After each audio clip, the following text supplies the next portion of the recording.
Into the urban inferno. November 2004. The Iraqi city of Fallujah has become a battlefield like no other. Streets filled with rubble, entire neighborhoods rigged with explosives, snipers hidden in every window. For US Marines and Army soldiers advancing through the city, every door could hide an ambush, every step could trigger an IED. The battle for Fallujah would come to be remembered as one of the most intense urban battles since World War II. To the insurgents, the city was a symbol of defiance, a fortress against the world's most powerful military. To the United States, it was a challenge to its authority, a place that had to be crushed to prove the coalition's strength.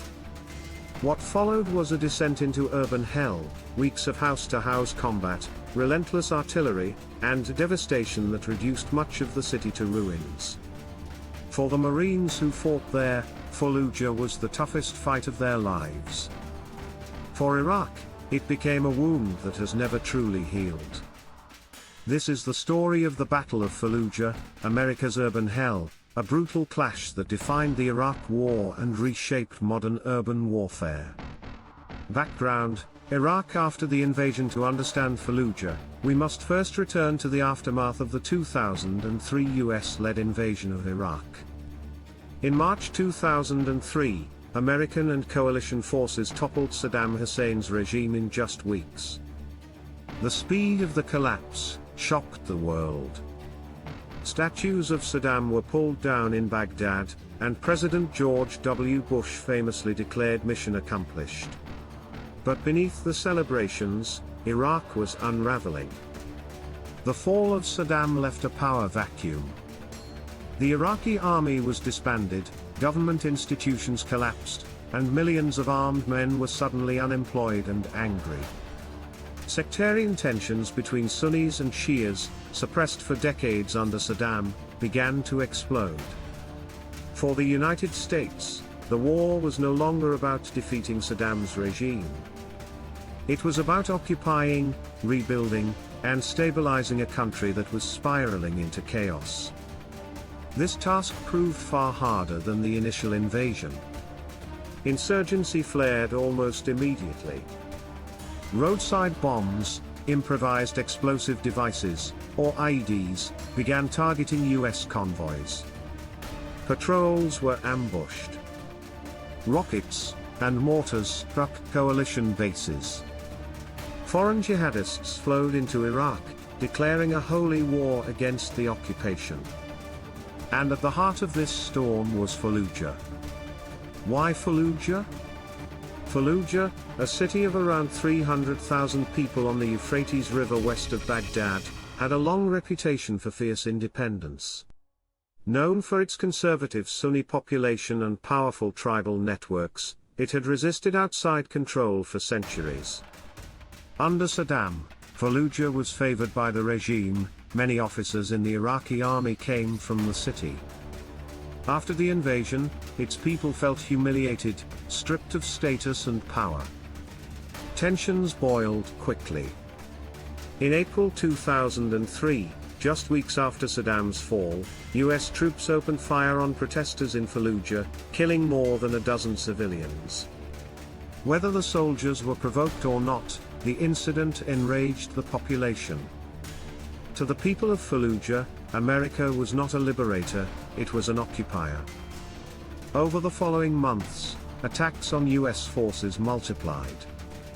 Fallujah became a safe haven for insurgents, a place where weapons flowed freely and coalition authority was non-existent.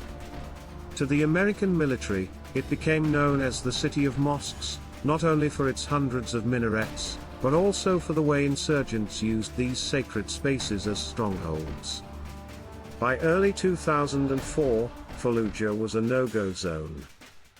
Coalition convoys avoided it. The city was a symbol of resistance, and the US command knew it could not let that symbol stand. The Blackwater incident, the spark that ignited the first battle, came on March 31, 2004.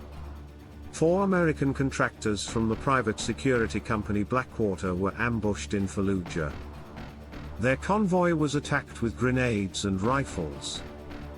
The men were killed, mutilated, and their burned corpses were dragged through the streets. 2 of the bodies were hung from a bridge over the Euphrates. The images, broadcast worldwide, horrified the American public. The scene was a direct challenge to US authority, a message that Fallujah belonged to the insurgents. In Washington, outrage turned to resolve: Fallujah would be punished.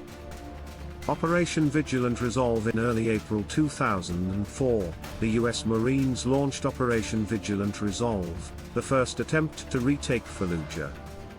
Thousands of Marines, supported by tanks, artillery, and aircraft, surrounded the city. The assault was brutal. Insurgents fought fiercely from alleyways, rooftops, and mosques. Civilians were caught in the middle. As images of destruction spread through Arab media, outrage grew across Iraq and beyond. Protests erupted, accusing the US of massacring civilians. International and domestic pressure mounted. The interim Iraqi government demanded a halt to the assault. After weeks of bloody fighting, with hundreds dead and little progress, Washington ordered the Marines to withdraw. Fallujah was handed over to a newly created Fallujah Brigade, composed of local Iraqis, some of whom were sympathetic to the insurgents. The decision was seen as a compromise.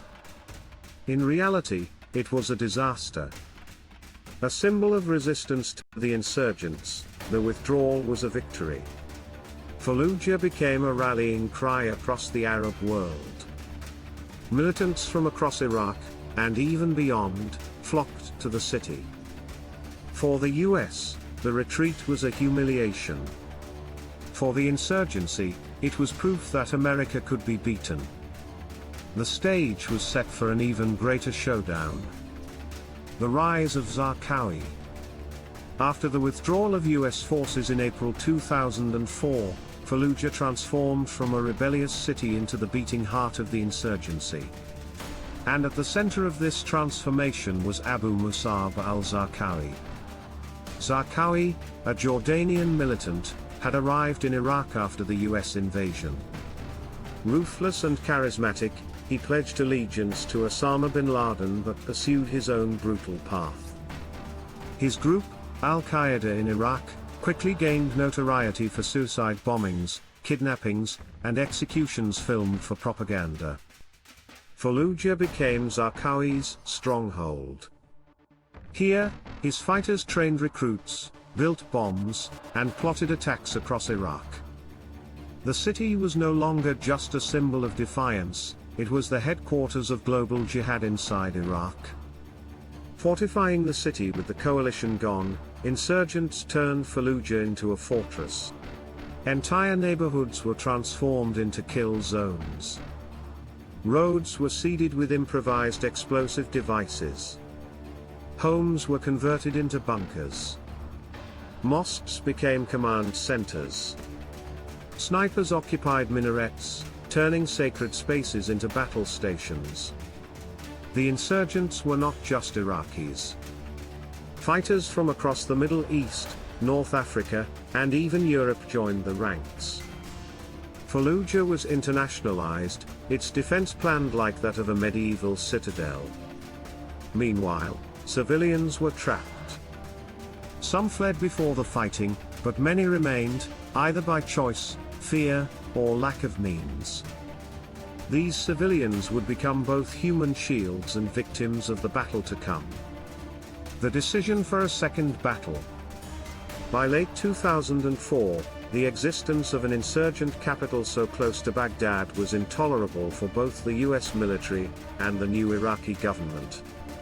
American commanders argued that Fallujah had to be retaken before national elections scheduled for January 2005. To leave it in insurgent hands would delegitimize the new government. President George W. Bush and Prime Minister Ayad Alawi agreed, Fallujah had to fall.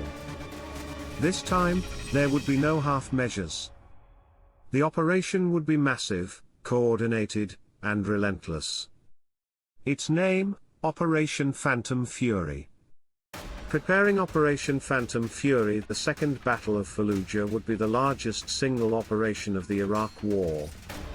Over 13,000 coalition troops would take part, 6,500 US Marines, 4,000 US Army soldiers, 2,000 Iraqi troops, Special Operations Forces including Navy SEALs, British SAS advisors, and Marine Force Recon. The city was sealed off. Checkpoints surrounded Fallujah, preventing insurgents from escaping and civilians from returning. Leaflets were dropped warning residents to leave. Electricity and water were cut to weaken the defenders. In the days before the assault, artillery and airstrikes hammered insurgent positions. AC-130 gunships prowled the skies, raining fire on safe houses. Psychological operations blared messages, warning insurgents that resistance would mean death. Fallujah was encircled, isolated, and waiting for the storm. The assault begins on the night of November 7, 2004, Operation Phantom Fury began. Artillery roared, jets screamed overhead, and thousands of troops surged into the northern districts of Fallujah. The first objective was to seize the two main bridges across the Euphrates, cutting off reinforcements. Then, Marine battalions advanced street by street, supported by tanks, armored vehicles, and engineers. The insurgents answered with everything they had. Mortars rained down. Snipers pinned down patrols. IEDs tore through Humvees. Every house was a trap, every alley a gauntlet. The Marines called it the House of Death, an endless succession of close-quarters fights, room by room, wall by wall. Progress was measured in meters, paid for with blood. Street by mid-November 2004, coalition troops were locked in one of the most brutal urban battles of modern times. The insurgents had prepared the city for months, and now their traps were sprung. Marines advanced under constant sniper fire. Every intersection was a potential kill zone. Entire blocks were mined with IEDs. Houses were rigged with explosives, their doors wired to detonators. Fighters darted between tunnels, striking and vanishing before the Americans could pin them down. To avoid booby-trapped doors, Marines blasted holes through walls and moved from house to house like rats in a maze. Explosions thundered day and night. Tanks rolled forward to smash fortified buildings. Bulldozers pushed rubble into defensive berms. The battle was relentless, exhausting, and deeply personal. Soldiers described firefights at ranges of just a few meters, grenades tossed into living rooms, gunfights inside kitchens. Every street became a killing ground. The cost in blood, the fighting took a heavy toll. Coalition forces suffered 95 killed and over 560 wounded. Iraqi troops also paid a price, with dozens dead and injured. For the insurgents, casualties were catastrophic. Estimates range from 1,500 to 2,000 killed and thousands more captured. But the human cost was not just military. Civilians who had remained in Fallujah were caught in the firestorm. Some were killed in crossfire, others perished in their homes, unable to escape.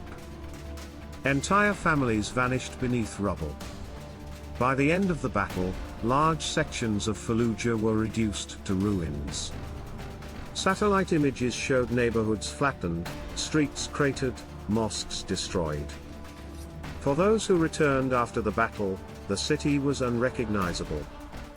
Controversies. Operation Phantom Fury did not end with victory alone. It sparked intense controversy around the world.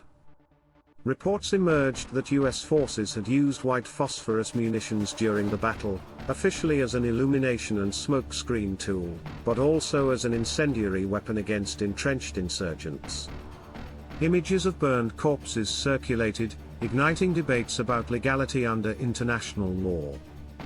The US military eventually confirmed its use, but insisted it was within lawful bounds. Human rights groups condemned the scale of destruction, arguing that civilian suffering had been immense. Critics accused the coalition of turning Fallujah into a graveyard. Supporters countered that the insurgents had fortified the city so thoroughly that such destruction was unavoidable. Fallujah became a symbol, for some, of American determination and military might, for others, of occupation, brutality, and devastation. Aftermath. By late November 2004, the battle was declared over. Coalition troops had captured nearly all of Fallujah. The insurgents who survived either surrendered or slipped out before the city was fully sealed. Tactically, Operation Phantom Fury was a success. The insurgent stronghold was shattered, Zarqawi's network disrupted, and the coalition had proven it could retake even the most fortified city. But strategically, the victory was less clear. Insurgents dispersed to other cities, Mosul, Ramadi, Baghdad. Violence across Iraq soon surged again. Fallujah was won, but the war raged on? For the civilians, the aftermath was catastrophic. Tens of thousands were displaced. Returning families found their homes destroyed, neighborhoods leveled, infrastructure ruined. For years, Fallujah bore scars, both physical and psychological. Legacy of Fallujah. Fallujah became a case study in modern urban warfare. Military academies analyzed the battle for its lessons, the importance of overwhelming force and coordination, the devastating effect of insurgents using civilian structures as fortresses, the human cost of fighting block by block, room by room. For US Marines, Fallujah became a defining moment, proof of grit, resilience, and sacrifice. Veterans spoke of the city as the hardest fight of their lives. For insurgents and jihadist propaganda, Fallujah also became a rallying cry. Even in defeat, the fact that they had resisted the world's most powerful army in close combat gave the city symbolic power. The lessons of Fallujah echoed years later. In Mosul, 2017, Iraqi and coalition forces fighting ISIS faced similar house-to-house combat. In Raqqa, 2017, the destruction was even greater. And in Mariupol, 2022, the world again saw the brutality of modern urban war, cities as battlefields, civilians trapped in the crossfire. America's urban hell. The Battle of Fallujah was more than a military operation. It was a vision of the future of war, cities as fortresses, insurgents blending with civilians, armies forced into grinding, intimate combat. For the Marines and soldiers, Fallujah was a descent into hell, a place where survival depended on courage, teamwork, and relentless determination. For the people of Iraq, it was a tragedy, a city reduced to rubble, a symbol of the cost of occupation. In the end, Fallujah was both victory and warning. A victory for US forces who achieved their tactical goals. A warning that in urban warfare, triumph comes at staggering cost. The name Fallujah still resonates today, a reminder that in modern war, the deadliest battles are fought not in open fields, but in the streets, houses, and ruins of the cities where people live. Fallujah was, and remains, America's urban hell.